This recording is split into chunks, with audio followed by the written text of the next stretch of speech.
ಅದ್ರ ಜಾಗಗಳು ಯಾರ್ದು, ಸಾರ್ವಜನಿಕ ಆಸ್ತಿಗಳು ಯಾರಿಂದ ಬಂತು, ಇವ್ರು ಹೆಗ್ಗಡೆಯವರು ಏನೇನು ಮಾಡಿದ್ರು ಅಂತ ಇನ್ನೊಂದು ರೀತಿಯ ತನಿಖೆಯನ್ನು, ಇನ್ನೊಂದು ರೀತಿ ಸಂಶೋಧನೆ ಮಾಡಿ ತನಿಖೆಗೆ ಒಳಪಡಿಸುವಂಥ ಕೆಲಸವನ್ನು ಸೋಮನಾಥ್ ನಾಯಕ್ ಮತ್ತು ಅವ್ರ ಜೊತೆಗಾರರು ಕೂಡಿ ಮಾಡ್ತಾ ಇದ್ದಾರೆ.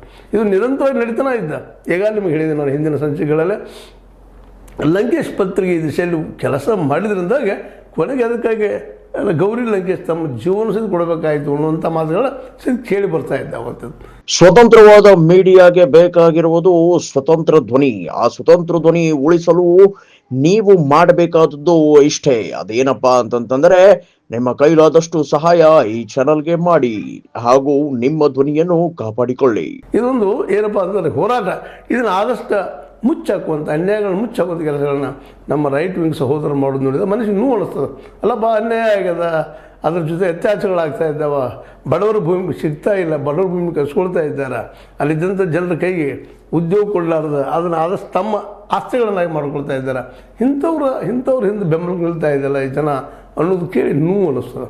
ಯಾಕಂದ್ರೆ ಸೋಮನಾಥ್ ನಾಯಕರು ಕೊಡುತ್ತಿರುವಂಥ ಒಂದು ವಿವರಣೆ ಕೇಳಿದಾಗ ಅಲ್ಲಪ್ಪ ಇದೇನು, ಮತ್ತು ಯಾಕೆ ಚಾಲೆಂಜ್ ಮಾಡಿಲ್ಲ ಇವರು ಸೋಮನಾಥ್ ನಾಯಕರನ್ನು ಇಲ್ಲಿವರೆಗೆ? ಅವ್ರು ಸ್ವತಃ ಹೇಳ್ತಾ ಇದ್ದಾರೆ ಇದರಲ್ಲಿ ಒಂದು ಸುಳ್ಳಾದರೂ ನಾವು ಎಲ್ಲ ಶಿಕ್ಷೆ ಅನುಭವಿಸ್ತಾ ಇದ್ದೀನಿ ಅಂತೇಳಿ. ಹೀಗಾಗಿ ಇದು ಒಂದು ಹೊಸ ಮಗ್ಗಲನ್ನು ಪಡೆಯುವಂಥದ್ದು, ಧರ್ಮಸ್ಥಳಕ್ಕೆ ಅಂಟಿದಂಥ ಗ್ರಹಣವನ್ನು ಬಿಡಿಸುವಂಥ ಸಂದರ್ಭ ಬಂತು ಏನೋ ಅಂತ ಅನಿಸ್ಲಿಕ್ಕೆ ಆಗ್ತದೆ. ಯಾಕಂದರೆ ಅದರಲ್ಲೂ ಈ ಮೂಲಗಳು ದಿನಕ್ಕೆ ಹೆಚ್ಚು ಸಿಗೋದ್ರಿಂದಾಗಿ SIT ನಿಶ್ಚಿತವಾಗಿಯೂ ಈ ಕೇಸನ್ನು ರೆಡಿ ಮಾಡಿ ಸಬ್ಮಿಟ್ ಮಾಡೋದ್ರಲ್ಲಿ ಎರಡು ಮಾತಿಲ್ಲ.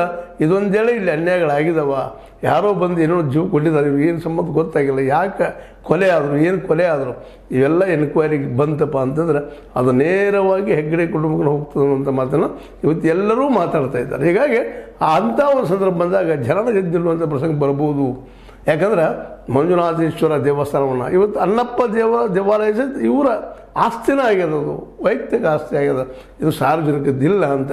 ಯಾಕಂತಂದರೆ ಸಾರ್ವಜನಿಕ ಆದರೆ ಟ್ಯಾಕ್ಸ್ ಇಲ್ಲದೆ ಆ ಟ್ಯಾಕ್ಸನ್ನು ತಪ್ಪಿಸೋ ಸಲುವಾಗಿ ಭೂಮಿನ ತಮ್ಮ ಹೆಸರು ಇಟ್ಟುಕೊಂಡು ಅದು ಸಾರ್ವಜನಿಕ ಅಂತ ಹೇಳ್ತಾ ಇದ್ದಾರೆ ಅನ್ನುವಂಥ ಆರೋಪ ಸಹಿತ ನಮ್ಮ ಸೋಮನಾಥ್ ನಾಯಕ್ ಅವ್ರು ಮಾಡ್ತಾಯಿದ್ದಾರೆ. 1-2 ಆರೋಪ ಮಾಡುವಂಥದ್ದು ಅದು ಮಿನಿಮಮ್ ಏನಿಲ್ಲಪ್ಪ ಅಂತಂದ್ರು